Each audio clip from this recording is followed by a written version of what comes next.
আজকের দুপুরের রান্নার আয়োজন নিয়ে চলে এসেছি। প্রথমে আমি মাছগুলোকে ম্যারিনেট করে রেখে দিয়েছি আর এদিকে কড়াইতে তেল বসিয়ে নিয়েছি।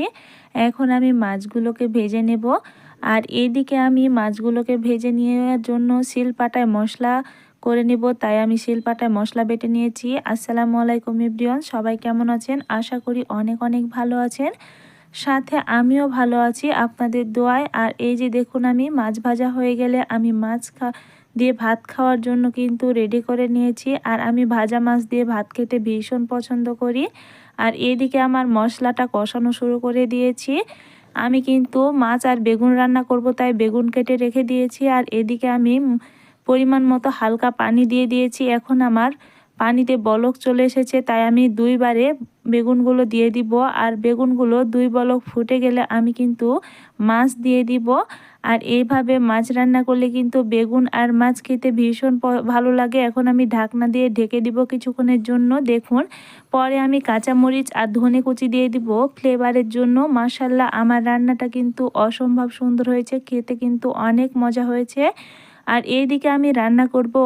দেখুন, আমি কড়াইতে তেল দিয়ে নিয়েছি। এখন আমি পেঁয়াজটাকে ভেজে নেব। আর এগুলো হচ্ছে বড়ির আটাটা কিন্তু আমরা রান্না করে খাই। আর এটা আমরা চাল কুমড়োর সাথে চাল কুমড়ো দিয়ে বড়ি বানিয়ে খাই, খেতে কিন্তু মাশাল্লাহ অসাধারণ। আর এটা কিন্তু কালাইয়ের আটা, আগে আমরা ভেজে নিয়ে তারপরে ডাল করে এটাকে ভেঙে গুঁড়ো করে নিয়েছি। আর এখন আমি প্রথমে ভেজে নিলাম। আর দেখুন আমি কিভাবে রান্না করছি বন্ধুরা। এদিকে আমার পেঁয়াজ ভাজা হয়ে গেছে, তাই আমি দিয়ে দিয়েছি মশলা, আদা রসুন বাটা। আর আমি এখন দিয়ে দিব শুকনো উপকরণগুলো। এটা শুধুমাত্র আগের মানুষেরাই বুঝবে। এখন আমি আটাটাকে ভালোভাবে আবারও কষিয়ে নিচ্ছি মশলা দিয়ে। আর ভালোভাবে আস্তে আস্তে জাল করে কষিয়ে নিব। মাশাল্লাহ, এই আটাটা একমাত্র তারাই বুঝবে যারা বড়ি খেতে ভীষণ পছন্দ করে। আর আমাদের আগে আগের যুগের নানা দাদিরা একমাত্র এটা স্বাদ বুঝবে। দেখুন, আমি পরিমাণ মতো পানি দিয়ে দিলাম। এখন আমি বলক আসা অবধি অপেক্ষা করব। আর পরে আমি ধনেপাতা দিয়ে দিয়েছি ফ্লেভারের জন্য। দেখুন, আমার কিন্তু বলক চলে এসেছে আর আটাটা প্রায় রান্না হয়ে এসেছে। দেখুন মাশাল্লাহ, অসাধারণ হয়েছে রান্নাটা কিন্তু।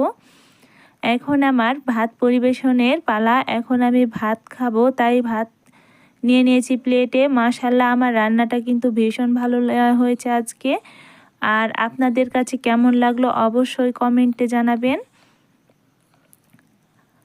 আমার চ্যানেলটাকে ভালো লাগলে আপনারা অবশ্যই সাবস্ক্রাইব করে দিবেন। সাথে সবাই ভালো থাকবেন।